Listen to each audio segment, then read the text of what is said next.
கேள்வி எண் 1. மூவேந்தர் பற்றிய செய்திகளை கூறும் நூல் எது? சிலப்பதிகாரம். கேள்வி எண் 2. சிலப்பதிகாரத்தில் எத்தனை காண்டங்கள் உள்ளது? 3 காண்டங்கள் உள்ளது. கேள்வி எண் 3. சிலப்பதிகாரத்தில் உள்ள காண்டங்கள் யாவை? புகார் காண்டம், மதுரை காண்டம், வஞ்சி காண்டம். கேள்வி எண் 4. சிலப்பதிகாரத்தில் மொத்தம் எத்தனை காதைகள் உள்ளது?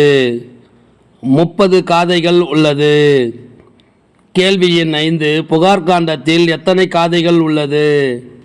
10 காதைகள் உள்ளது. கேள்வி எண் 6. மதுரை காண்டத்தில் எத்தனை காதைகள் உள்ளது?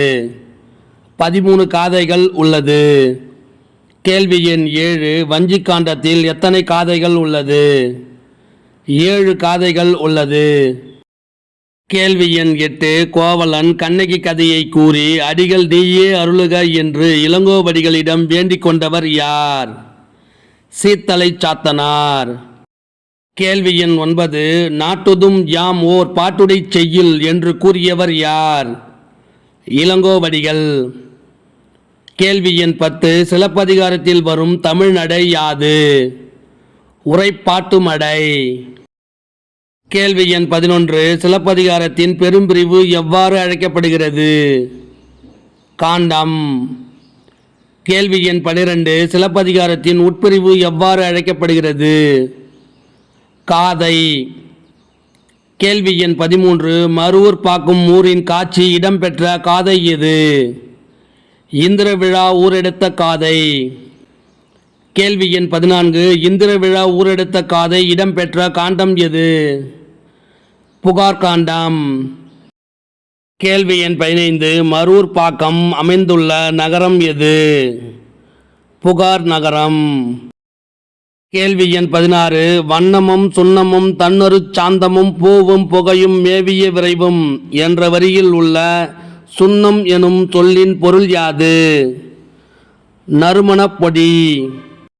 கேள்வி எண் 17. பகர்வனர் திரி திருநகர வீதியும் பற்றினும் மயிரினும் பருத்தி நூலினும் கட்டு நுண்வினை கருகர் இருக்கையும் தோசும் துகிரும் ஆரமும் அகிலும் என்ற அடிகள் இடம்பெற்ற நூல் எது? சிலப்பதிகாரம். கேள்வி எண் 18. தன்னொரு சந்தம் என்ற சொல்லின் பொருள் யாது? குளிர்ந்த மனச்சாந்து. கேள்வி எண் 19. காருகர் என்ற சொல்லின் பொருள் யாது? நெய்பவர். கேள்வி எண் 20. தூசு என்பதன் பொருள் யாது? பட்டு. கேள்வி எண் 21. துகிர் என்பதன் பொருள் யாது? பவளம். கேள்வி எண் 22. ஆரமும் அகிலும் என்பதில் ஆரம் என்பதன் பொருள் யாது? சந்தனம். கேள்வி எண் 23. அருங்கல வெறுக்கையோடு அளந்து கடையறியா வளம்தலை மழுங்கிய நனந்தலை மருங்கு என்ற வரியில் உள்ள வெறுக்கை என்பதன் பொருள் யாது?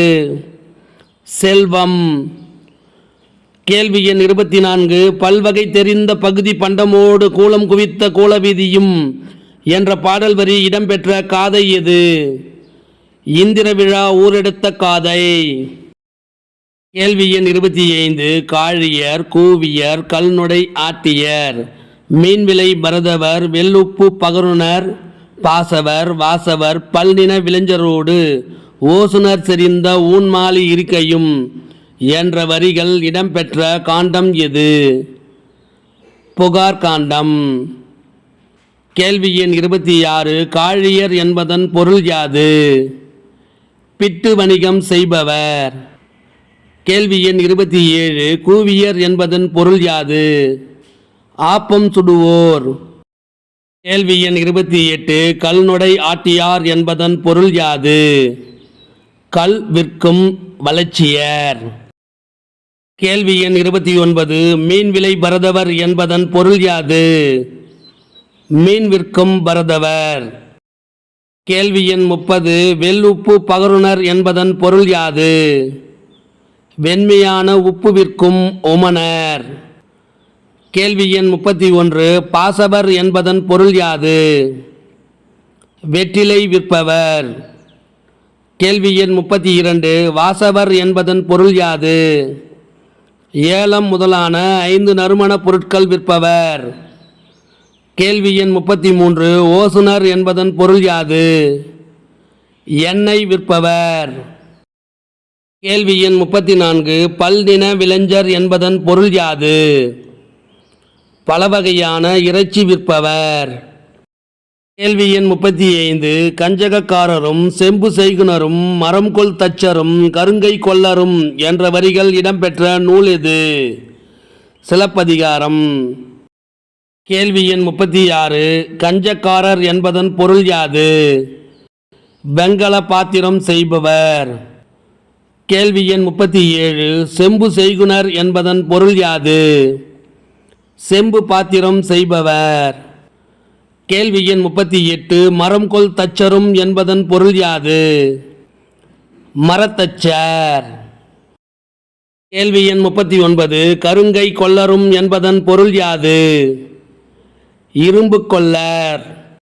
கேள்வி எண் 40 மண்ணூல் விளைஞரும் மண்ணிட்டு ஆளரும் பொன்செய் கொல்லரும் நன்கலம் தருணரும் துன்னக்காரரும் தோளின் துன்னரும் கிழியினும் கிடையினும் தொழில் பல பெருகி பழுதியில் செய்வினை பல்கெழு மாக்களும் என்ற வரிகள் இடம்பெற்ற காண்டம் எது? புகார் காண்டம். கேள்வி எண் 41 மண்ணுள் விளைஞரும் என்பதன் பொருள் யாது? ஓவியர். கேள்வி எண் 42 மண்ணிட்டு ஆளரும் என்பதன் பொருள் யாது? சிற்பி. கேள்வி எண் 43 பொன்செய் கொல்லரும் நன்கலம் தருணரும் என்பதன் பொருள் யாது? பொற்கொல்லர், இரத்தின வேலை செய்பவர். கேள்வி எண் 44 துன்னர் என்பதன் பொருள் யாது? தையல்காரர். கேள்வி எண் 45 கிழி என்பதன் பொருள் யாது? துணி. கேள்வி எண் 46 தோளின் துன்னரும் என்பதன் பொருள் யாது?